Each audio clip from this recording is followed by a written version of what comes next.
O que acontece se você tomar energético todos os dias?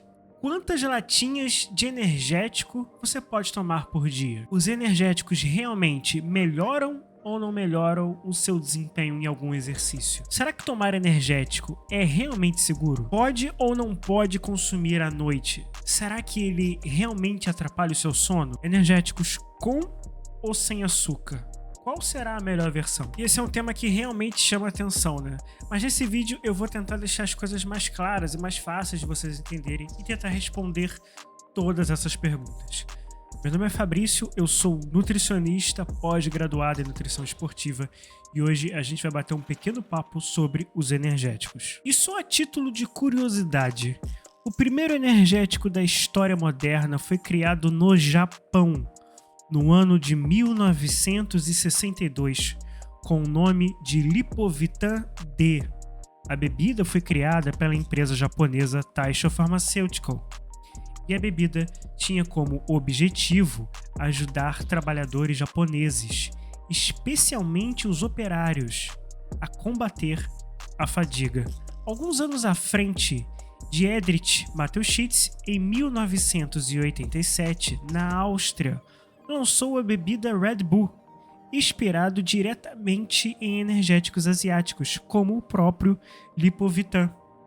Esse nome Red Bull te lembra alguma coisa? A verdade é que de lá pra cá, a bebida ficou muito popular, principalmente entre os mais jovens. E isso gera uma pergunta, né? O que acontece se você tomar energético todos os dias, por exemplo? Bem, na verdade depende e de algumas coisas, né? Depende, por exemplo, da quantidade e se você misturar a bebida, né, o energético, com algum outro componente.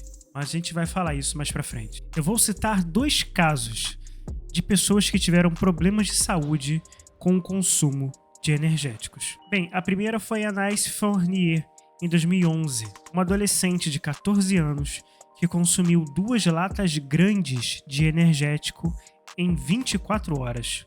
Ela sofreu uma arritmia cardíaca fatal, porém, ela tinha uma condição cardíaca pré-existente.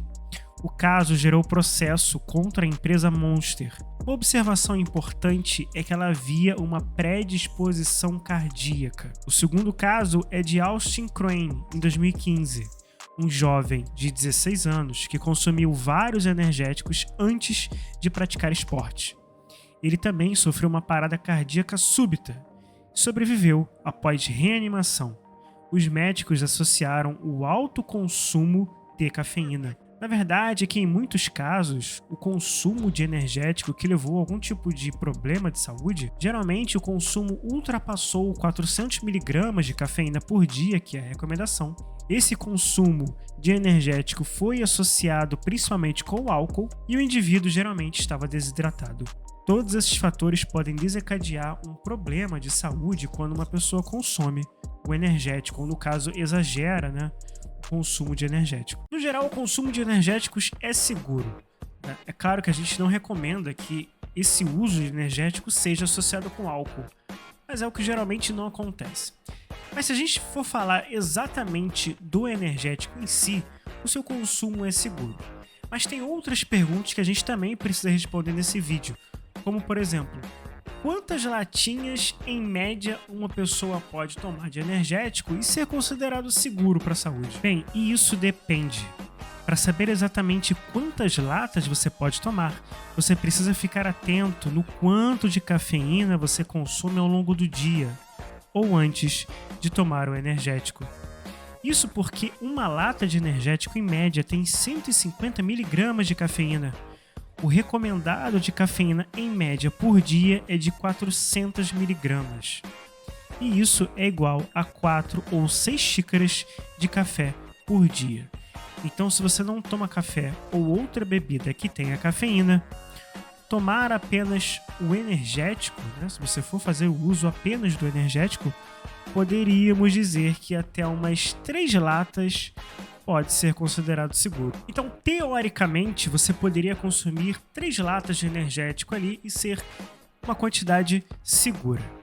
O problema é que existe um ponto muito importante nessa história, que é a sensibilidade ou não da cafeína. E é difícil a gente saber se a gente tem sensibilidade ou não.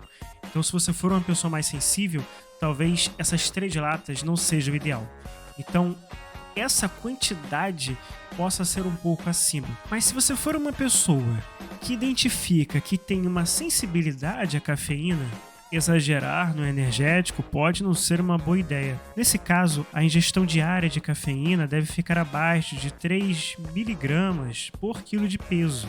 Ou seja, se você tem 50 quilos, uma lata de energético já será o limite, pois você já terá 150 miligramas de cafeína por dia. Os energéticos realmente melhoram o desempenho no exercício? E sim, melhoram, mas muito por causa da cafeína que tem na composição do energético. Mas isso não quer dizer que, pelo fato dele melhorar devido à cafeína, que seja obrigatório você fazer o consumo de energético para você praticar algum tipo de exercício. Isso não existe.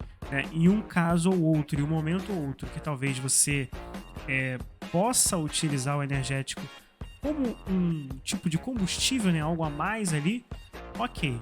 Talvez uma noite mal dormida, talvez você tenha que fazer algum tipo de atividade, seja lá o que for, talvez o energético possa entrar nessa sua ocasião.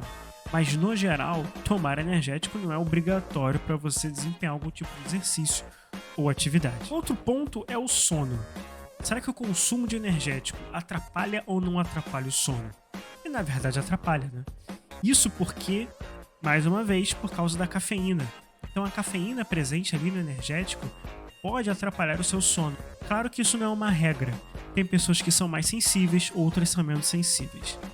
Mas talvez você tomar um energético não cause nada e você durma bem. Mas talvez isso seja o problema. E para a maioria das pessoas, a recomendação é evitar cafeína ou bebidas que tenham cafeína após um certo horário. Mais ou menos ali depois de 5 horas da tarde, caso você deite ou vá dormir ali 9, 10 horas da noite, que é o mais comum das pessoas. Então, sim, o energético pode atrapalhar o seu sono muito devido à cafeína que tem na sua composição. Energéticos com ou sem açúcar? No geral, é claro que depende muito da sua dieta. Você pode consumir os dois, mas o açúcar em excesso não seria benéfico para nenhum tipo de caso, não é mesmo? Então, se você puder reduzir o consumo de açúcar, talvez, vindo ali também do energético, a versão sem açúcar pode ser mais interessante.